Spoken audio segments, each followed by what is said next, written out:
படைப்புன்னா சிருஷ்டி அப்படின்னும், இந்த எனர்ஜி தான் இந்த ஜகத்துக்கு காரணம். என்ன காரணம்? உபாதான காரணம் அல்லது சமவாயி காரணம், அல்லது இன்னொரு வார்த்தை என்ன சொல்லலாம், பிரதான காரணம். அதனாலதான் இந்த எனர்ஜிக்கே சாங்கியால் வச்ச பேர் என்ன? பிரதானம். இன்னொரு பேர் வச்சிருக்கா அவ்யக்தம், அவ்யக்த பிரகிருதி. அவ்யக்த பிரகிருத்தின்னு சொல்லுவா. இன்னொரு பேர் அவா மட்டும் சொல்றது, வேதாந்திகள் சொல்ல மாட்டான் அந்த பேரை. எனர்ஜிக்கு அந்த பேர் வைக்க மாட்டா வேதாந்திகள், அவா மட்டும் சொல்றது. எதுன்னு? பிரதானம். ஏன் பிரதானம்னு பேர் வைப்பான்னு, அதுதான் பிரதான காரணம். அண்ட சராசரத்துக்கும் அதுதான் பிரதான காரணம். ஏன் பரமாணுக்கள்லாம் எனர்ஜியா கன்வெர்ட் ஆயிடும், அவ்வளவுதான், எனர்ஜியா ஆயிடும். யோகிகள் செய்யக்கூடிய சித்திகள்லாம் இருக்கு பார்த்தேடா, அதெல்லாம் சாங்கிய லெவல்ல இருந்து செய்யறது, வெறும் நியாய லெவல்ல மட்டும் இருந்து செய்யறது இல்ல. நியாய லெவல் அத ராமாயணம் பேசுறது. சமுத்திரராஜன் ராமர் கிட்ட வரான், வந்து அவன் நையாயிகம் மாதிரி பேசுறான். என்ன பேசுறான்? பஞ்சபூதங்களும் நித்தியம், அந்த நித்தியமான பஞ்சபூதங்கள் அதனுடைய நேச்சர்ல தான் இருக்கும், அது மாத்திக்காது அப்படிங்கிறான் ராமர்கிட்ட வந்து. இது நியாயசாஸ்திரம். வருணன் சமுத்திரராஜன் நையாயிகன். நியாயசாஸ்திரம்னு உண்டாகாத காலம் ராமாயணம், சும்மா சொன்னேன் அது. அப்படி பேசுறான் இல்லையா? ஆனா அதுக்கு மேல ஒரு ஸ்டெப் ஹெட் போய் பேசுறான். இது வந்து இந்த பஞ்சபூதங்கள் அதனுடைய பரமாணுக்கள் அதெல்லாம் நித்தியம் அப்படின்னு நினைக்கிற வரைக்கும். ஆனால் இது சாமானிய ஜனங்களுக்கு, திவ்ய புருஷாளுக்கு, அவதார புருஷாளுக்கு அப்படின்னு வரும் பொழுது இந்த பூதங்கள், இந்த பூதங்களுடைய லா அப்படிங்கிறது, நீங்க அந்த பூதம்னு பார்த்தா, அந்த பரமாணுக்கள்னு பார்த்தா மாறாத இருக்கலாமே தவிர, அதுவும் ஃபண்டமெண்டலா ஒரே எனர்ஜில இருந்து தான் இத்தனை பரமாணுக்களும் வந்தது அப்படிங்கிற மாதிரி எடுத்துண்ட அத வந்து மாத்திரத்துக்கும் முடியலாம். இதுதான் சாங்கியம், இதுதான் யோகம். அதனாலதான் யோகிகள் மாத்திர அக்னி சுடும். அக்னி குளிர்ச்சியா இருக்க முடியுமான்னு நியாய ரீதியா இருக்க முடியாது, யோக ரீதியா இருக்க முடியும்னா சீதம்மா சீதோபவ ஹனுமதகாங்கிற இதெல்லாம் வெறும் கதை இல்ல, வெறும் கதை இல்லை, கதையா நம்ம பாக்குறது இல்ல.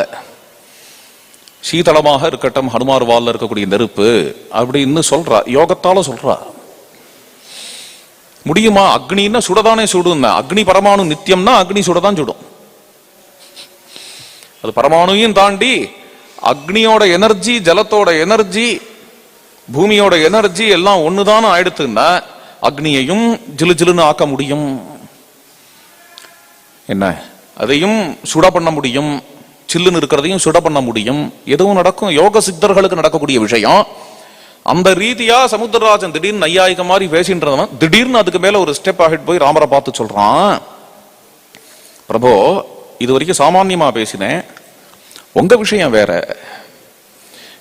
சாமானிய விஷயம் என்னன்னா, யாராவது ஒரு கல்லை தூக்கி சமுத்திரத்துல போட்டா விழுங்கிறது தான். உங்க விஷயம் என்னன்னா, உங்க சங்கல்ப மாத்திரத்துல நீங்க உங்களுடைய கைங்கரியபரால் இப்போ என்ன கல்லை தூக்கி போடுறாளோ அது எல்லாம் நிற்கும். என்ன சொல்றாள்? நிற்கும். நிற்கவே முடியாது, டென்சிட்டி ஜாஸ்தி அதுக்கு, அதனால கீழே விழதான் விழுன்னு நியாயசாஸ்திரம் சொல்றதே, அது போயிடும். அவ்வளவுதான். நியாயசாஸ்திரத்தோட ஸ்கோப் அவ்வளவு தூரம். அது ரைட்டு, நியாயசாஸ்திரம் தப்பு இல்லை, அதுக்குன்னு ஒரு ஸ்கோப், அதுக்குள்ளதான் நியாயசாஸ்திரம் இருக்க முடியும். குருத்வாத்து எல்லாம் சொல்றாரு இல்லையா, டென்சிட்டி ஜாஸ்தி அப்படிங்கிறதுனால. இப்போ வேற யாரோ பேர்ல ஓடிட்டு இருக்கு, ஞாபகம் இல்ல பேரு, இந்த யுரேகா தான் ஞாபகம் இருக்கு. யுரேகான் கத்தினது யாரு? ஆர்கிமிடிஸ். ஆர்கிமிடிஸ் பேர்ல அவர் தான் யுரேகான் கத்தினாராம். இது கண்டுபிடிச்ச உடனே, இது 3000 வருஷம் முன்னாடி நியாயசாஸ்திரத்தில் உள்ள விஷயம். அது என்ன, டென்சிட்டி ஜாஸ்தியா, கனம் ஜாஸ்தி இருக்கிறதுனால அது விழுந்துடும் அது ஜலத்துக்குள்ள விழுந்துடும் அப்படின்னு இருக்க, இவ்வளோ பெரிய பாறை ஜலத்துல முதக்கும்னு ராமருக்காக இன்னைக்கோ திரேதாயுகத்துல முதலும் இல்ல, அன்னிலேந்து இனி வரைக்கும் முதந்துட்டே இருக்கும். பாறை முதக்கும். இது யோகைஸ்வரியம்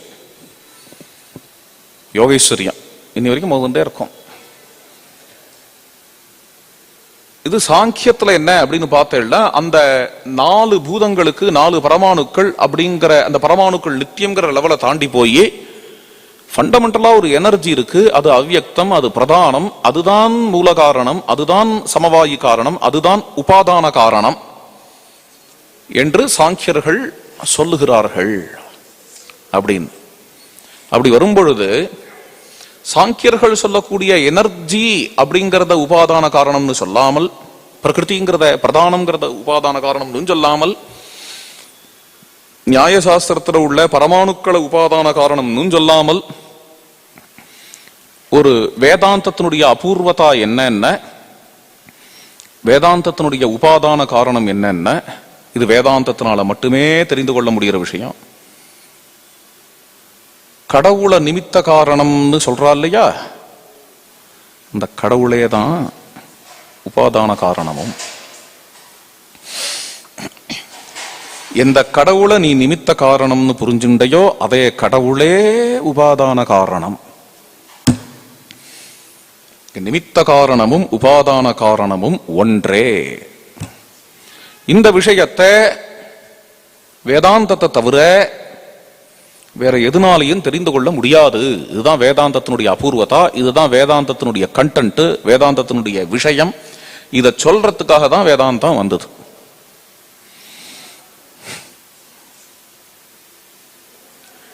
மற்றதெல்லாம் சொல்லியிருக்கு, இல்லைன்னு நான் சொல்லல. நிமித்த காரணம் உபாதான காரணம் ரெண்டும் ஒன்றே அப்படிங்கிற மாதிரி என் புராணங்கள் இல்லையா, நிறைய ஸ்லோகம் இருக்கு, பெரியவாளுடைய ஸ்தோத்திர கிரந்தங்கள் எல்லாம் இருக்கு, சம்ஹிதாவில் இருக்கு, ருக்வேத சம்ஹிதாவில் இருக்கு. ஏகம் வா இதம் பபூவ சர்வம் தெள்ள தெளிவா இருக்கு. ஏகம் வா இதம் பபூவ சர்வம், இது ஒன்னே எல்லாமா ஆச்சு அப்படின்னு இருக்கு. அப்படி இருக்கும் பொழுது அது நீங்க வேதாந்தத்துக்கு மட்டும்தான் அல்லது உபனிஷத்துக்கு மட்டும்தான் எப்படி சொல்ல முடியும்னா அப்படி சொல்லல. எல்லாத்துலயும் இருக்குங்கிறது உண்மைதான், எல்லாத்துலயும் இருக்கு. இருந்தாலும் உபனிஷத்துல வேதாந்தத்துல தான் அதுக்கான ரேஷனல் எக்ஸ்பிளனேஷன்ஸ் எல்லாம் இருக்கு. புராணங்கள்ல ஸ்தோத்திர ரூபமா இருக்கு, சம்ஹிதாவிலையும் ஸ்தோத்திர ரூபமா இருக்கு, சம்ஹிதா மந்திரங்கள்லாம் இருக்கு, ஸ்தோத்திர ரூபமா இருக்கு. நீங்க அதை எடுத்து ஒரு சப்ஜெக்டா எடுத்துட்டு அதை ஸ்டெப் பை ஸ்டெப்பா அணுகி அதை புரிஞ்சுக்கணும். அதை ஒரு குருவனிடத்துல சிஷ்யனா போய் கேட்கணும். அதை அந்த குரு வக்கணையா எடுத்து சொல்லுவார். அது மாதிரியான சப்ஜெக்ட். இதுக்காக கெமிக்கல்ஸை பத்தி பிசிக்ஸ்லயும் கொஞ்சம் வரலாம். என்ன, ராமரை பத்தி புரந்தரதாசரும் பாடலாம், சூரதாசும் பாடலாம். 300 பாட்டு பாடியிருக்கார் ராமரை பத்தி சூரதாஸ், பாடலாம்.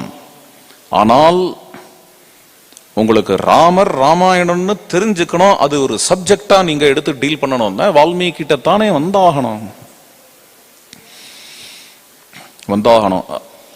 ஒரு கவிநயம் அதை பாராட்டணுங்கிறதுக்காக வேற ராமாயணத்துக்கு போகலாம், இன்னும் அழகா இருக்குன்னு வேற ராமாயணத்துக்கு போகலாம்.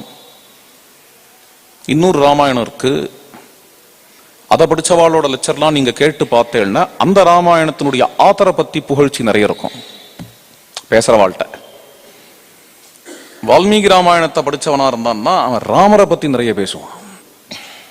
ரெண்டுத்துக்குள்ள வித்தியாசம் பாருங்க, புரியறதோ? அவன் பேசுறது ராமரை பத்தி நிறைய இருக்கும். அப்போ வால்மீகி தன்னை மறைச்சுண்டு ராமரை காட்டுறவர், அப்ஜெக்டிவான போயிட். ஆமா, அது விஷயத்துக்கு வரேன். என்னன்னா அது மாதிரி இந்த உபனிஷத் விஷயம் என்ன, வேதாந்தத்துக்கு பிரதான பிரமாணம் உபனிஷத்.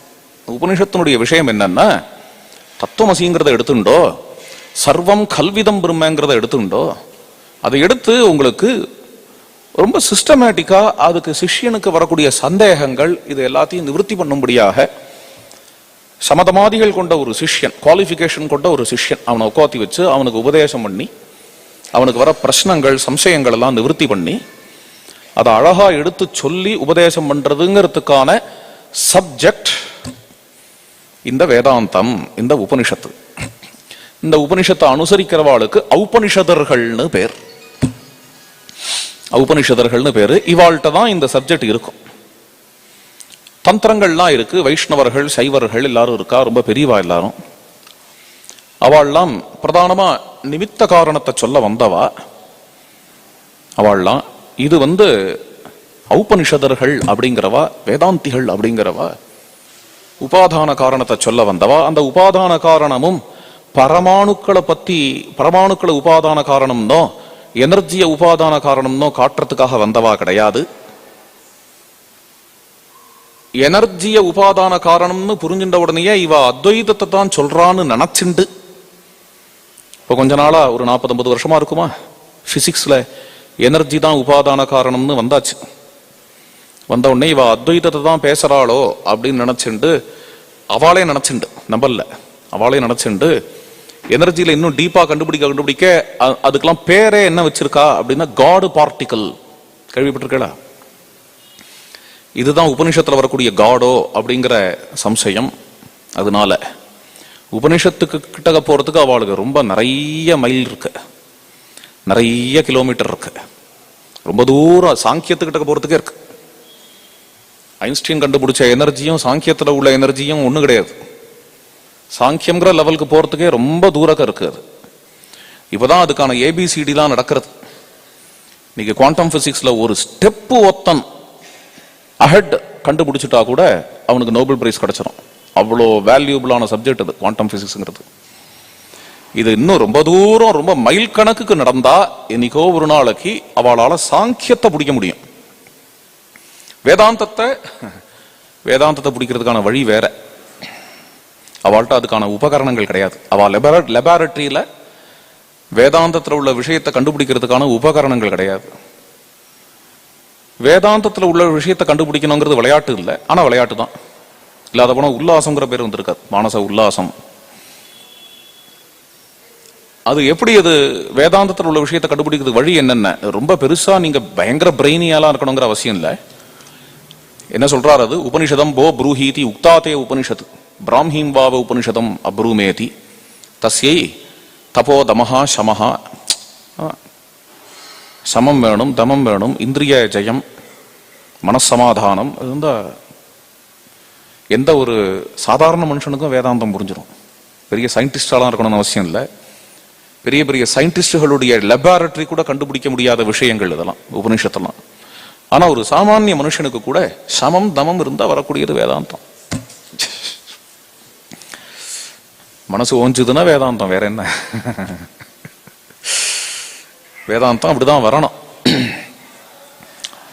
இதுல இந்த ஜகத்துக்கு நிமித்த காரணமும் உபாதான காரணமும் ஒன்னே. அந்த நிமித்த காரணம் உபாதான காரணத்துக்கு தான் கடவுள்னு பெயர், பிரம்மம்னு பெயர், பிரம்மம்னு பெயர் அப்படின்னு சொல்லலாம். ஏதோ ஒரு பேர் வைக்கணும் இல்லையா? அது பிரம்மங்கிற பெயரை வச்சிருக்குது உபனிஷத். யதோவா இமானி பூதானி ஜாயந்தே ஏன ஜாதானி ஜீவந்தி யத் பிரயந்த்யபிசம்பிசந்தி தத் விஜிக்யாசஸ்வ தத் பிரம்மேதி. இதெல்லாம் எங்கேன்னு வந்ததோ, எதுல இருக்கோ, எதுல முடிவடைகிறதோ அதற்கு பிரம்மம்னு பெயர். எங்கேந்து வந்ததோ, எதுல இருக்கோ, எதனால இருக்கோ, எதுல முடிவடைகிறதோங்கிறது வெறும் நிமித்த காரணத்தை மட்டும் காட்டுறதுக்காக இல்லை. பிரம்மம் இதனுடைய உபாதான காரணமாக இருக்கு அப்படிங்கிறத சொல்றதுக்காக. இத மறுக்கலாம். நான் அவாவாளுக்கு உரிமை உண்டு டெமோக்ராட்டிக் கண்ட்ரியில. இதை மறுக்கலாம். இந்த ஒரு விஷயத்தை பகவத் பாதாள் சொல்லும் பொழுது பல பேர் மறுத்தா, இன்னி வரைக்கும் மறுக்கிறவாளும் இருக்கா.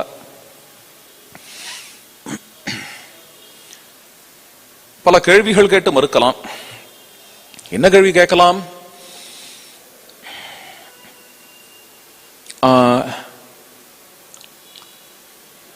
இதுக்கு உதாரணம் இல்ல.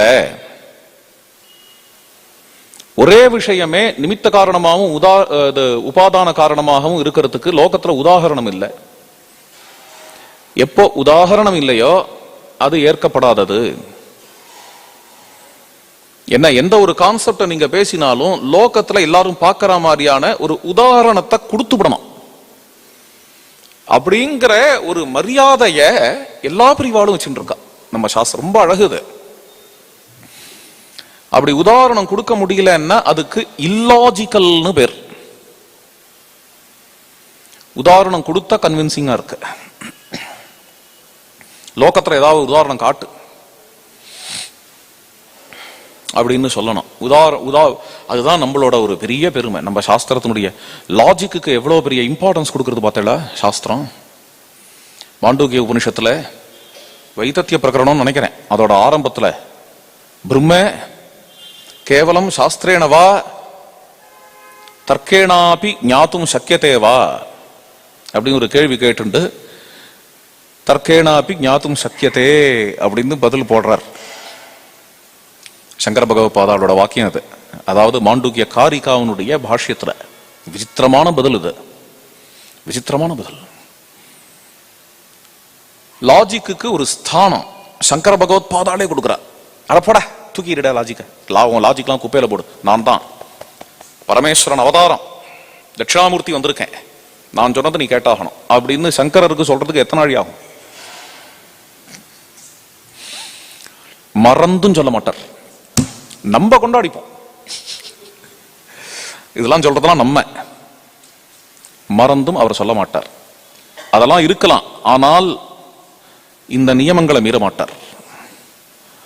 ஒருத்தன் வந்து கேள்வி கேட்கறான், கேள்வியெல்லாம் கேட்கக்கூடாது, பரமேஸ்வரன் உட்காந்து இருக்கேன் என்கிட்ட வந்து கேள்வி கேட்கறியா, அந்த அப்ரோச்சுக்கு போவே மாட்டார். அந்த இடத்துல மட்டும் என்னென்ன அவன் கேள்விக்கு அவனுக்கு புரியற மாதிரியான உதாரணத்தை லோகத்துல காட்டணும். லோகத்தை அனுசரிச்சுதான் பதில். எக்ஸ்பிளனேஷன் அப்படின்னு வரும்பொழுது லாஜிக்கலா இருக்கோ இல்லையோ, இல்லாஜிக்கலா இருக்க கூடாதுங்கிறது பாயிண்ட்.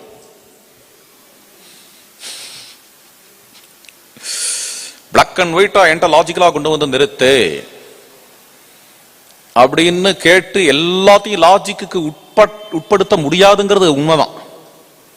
ஆனா இல்லாஜிக்கலா இருக்கக்கூடாதுங்கிறது முக்கியமான விஷயம். இல்லாஜிக்கலா இருக்கக்கூடாதுன்னு என்ன அர்த்தம் அப்படின்னு, லோகத்துல ஒரு உதாரணமே காட்டாம எதையோ ஒண்ணுத்த பேசுறது. Example, God created out of nothing. கேட்டிருக்கலாத? தேவன் இல்லாமையிலிருந்து உலகத்தை கொண்டு வந்தார். இந்த உலகத்துல இல்லாமையிலிருந்து எதையாவது கொண்டு வர முடியுமா? அதுக்கு உதாரணம் உண்டா? இல்லாமையிலிருந்து எதையாவது கொண்டு வரதுக்கான உதாரணம் உண்டா? கிடையாது. அப்போ எக்ஸ் நிஹிலோ அப்படின்னு பேரு இதுக்கு தியாலஜில. எக்ஸ் நிஹிலோ அப்படின்னா இல்லாமையிலேருந்து உலகத்தை படைச்சார். அதுக்கு உபாதான காரணம் இந்த தேவனும் கிடையாது, வேற எதுவும் கிடையாது. இல்லாமையிலேருந்து ஜெகத்தை உண்டாக்கினார் அப்படின்னு இல்லாமையிலேருந்து உண்டாக்கவே முடியாது. சயின்ஸ் அப்படிங்கறதோட ஃபவுண்டேஷனே என்னன்னா, energy can neither be created nor be destroyed. இல்லாமையிலேருந்து உலகத்தை படைச்சார் தேவன் அப்படின்னா அந்த இடத்துலயே அது அன்சைன்டிபிக் ஆயிடுறது, இல்லாஜிக்கலா ஆயிடுறது. அதான் சொல்றேனே, நீ லாஜிக்கலா இருக்கணும்னு அவசியம் இல்லை, லாஜிக்கலா எல்லாத்தையும் ஆக்கிட முடியாது. ஆனால் இல்லாஜிக்கலா இருக்கக்கூடாதுங்கிறது முக்கியம். நீ உலகத்துல ஏதாவது ஒரு உதாரணம் காட்டியே ஆகணும். ஒரு கான்செப்டை கொண்டு வர சொல்ற என்ன, எல்லா பெரியவாளும் ஒத்துண்டது. உலகத்துல ஒரு உதாரணம் காட்ட முடியலன்னா அதுக்கு இல்லாஜிக்கல்னு பேர். நீ இதுக்கு உலகத்துல உதாரணம் காட்ட முடியுமா? எதுக்கு? இல்லாமையிலேருந்து ஒன்னத்தை கொண்டு வந்தார் ஒருத்தர், எங்கேயாவது யாராவது இல்லாமையிலேருந்து ஒன்னத்தை கொண்டு வர முடியாது. ஏன்னா இருக்கிற எனர்ஜியை நீங்க அழிக்கவும் முடியாது, திடீர்னு ஒரு நேற்று வரைக்கும் இல்லாத ஒரு எனர்ஜியை நீ உருவாக்கவும் முடியாதுங்கிறது தான் சயின்ஸோட ஃபவுண்டேஷனே.